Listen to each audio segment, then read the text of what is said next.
Imagine a time when jobs weren't just tasks, but were woven into the very fabric of everyday life.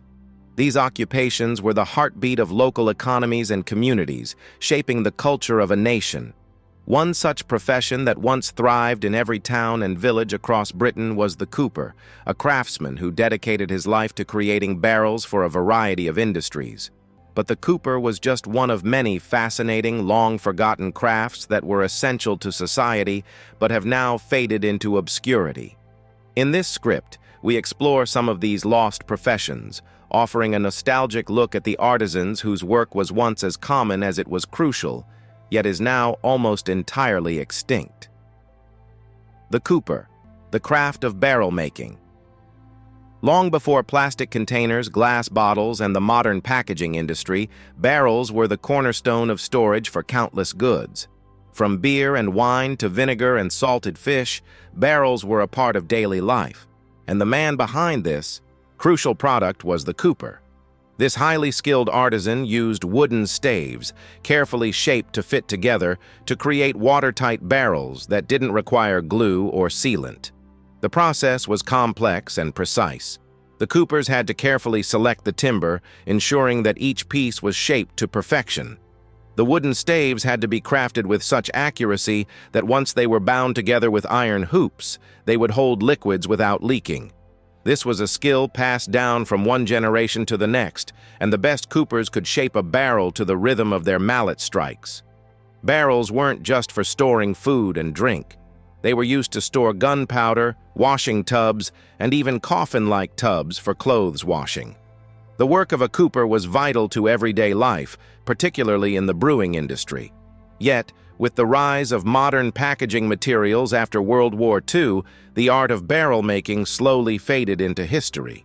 Today, coopers are a rare sight, with the craft now mostly practiced in heritage museums where people can witness the artistry of a bygone era. The Chair Bodger, a woodland craftsman. Before flat-pack furniture took over our homes, before mass production and factory-made chairs flooded the market, there was a time when every chair was handcrafted by a skilled artisan known as a Chair Bodger.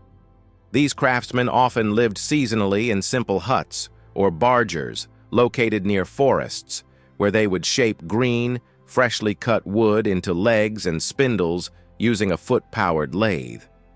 The Bodgers worked with only the most basic tools, an axe, a draw knife, and their lathe.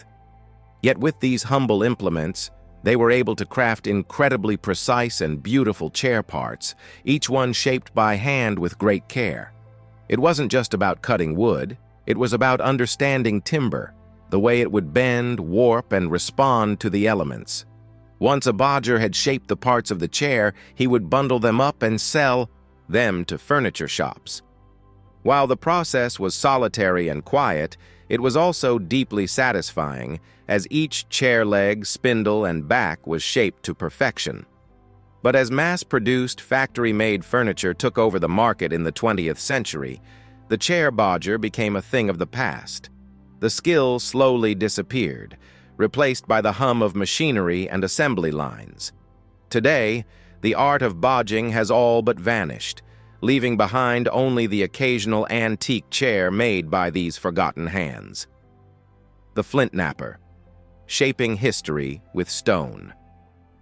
Imagine the delicate artistry required to work with razor-sharp stones, spending hours chipping away to create tools or gunflints.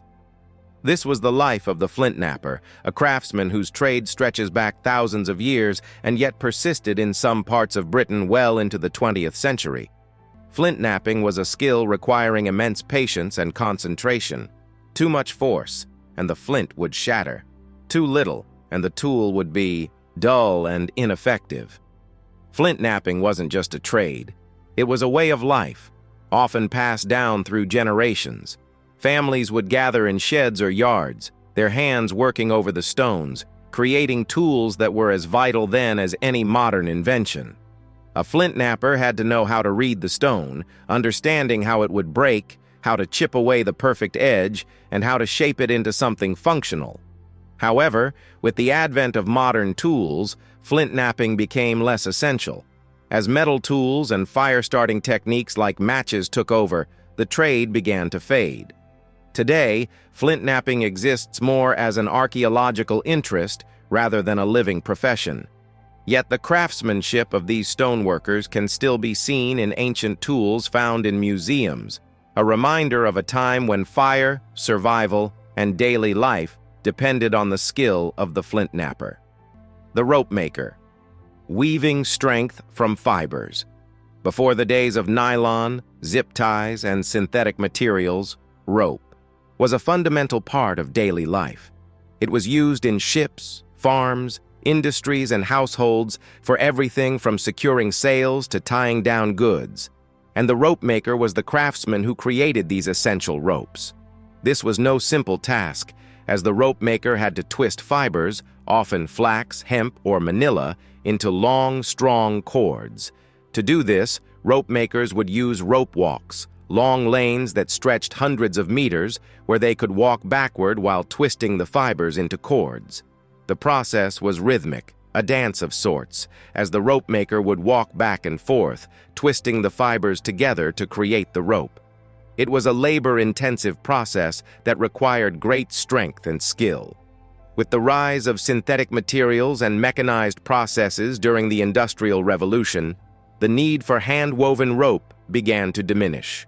Today, the craft of rope-making survives only in museums, where the once crucial role of the ropemaker is celebrated as a nostalgic reminder of the past.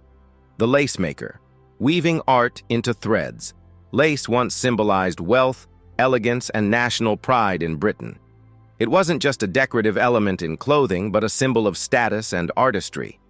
In towns like Nottingham and Honiton, lace-making was a thriving industry, with women and children spending hours at their delicate work, creating intricate, beautiful patterns by hand. The craftsmanship required incredible precision. One mistake in the complex web of lace, and the entire piece could be ruined. Lacemakers would work in silence, often in dim candlelight, producing exquisite lace that would be sold to the upper classes for use in fashion and bridal wear. However, despite its beauty, the job was grueling, and the pay was minimal. The advent of lace-making machines in the Victorian era gradually made the craft obsolete, though handmade lace remained a niche luxury for the elite. Today, the lace industry has largely mechanized, but the legacy of the lace-maker lives on, in vintage pieces of lace, which still evoke memories of a bygone era where skill, patience, and artistry went into every thread. The wainwright, cart builders of the past. In a time when motor vehicles were a distant dream, carts were the primary means of transport, and the wainwright was the craftsman responsible for building these crucial vehicles. A wainwright's job was to create carts strong enough to handle the rough cobbled streets, but light enough for horses to pull over long distances. The wainwright would craft wheel hubs, join axles, carve cart beds, and fit iron tires with an eye for precision. The craft required both skill and collaboration. Wainwrights often worked with blacksmiths for the metal elements and wheelwrights for the wheels. Each component had to be meticulously crafted to ensure that the cart was durable and functional. Whole villages relied on local wainwrights to provide the carts necessary for trade and transportation. However, with the rise of motorized vehicles, the wainwright's work became obsolete, and the need for handcrafted carts slowly disappeared. Though the sound of hammers and saws in cart workshops is long gone, the legacy of the wainwright still lingers in the countryside, where their creations once played an essential role in daily life. As we reflect on these forgotten professions, we see how they shaped the very structure of life in Britain. From the cooper who crafted barrels to the wainwright who built carts, each of these craftsmen played a vital role in their communities. Their work was not just about earning a living, it was about preserving traditions, mastering their craft, and contributing to the common good. Though these trades may no longer exist in the form they once did, they continue to be celebrated in museums, historical societies, and the hearts of those who remember a time when skill and craftsmanship were valued above mass production.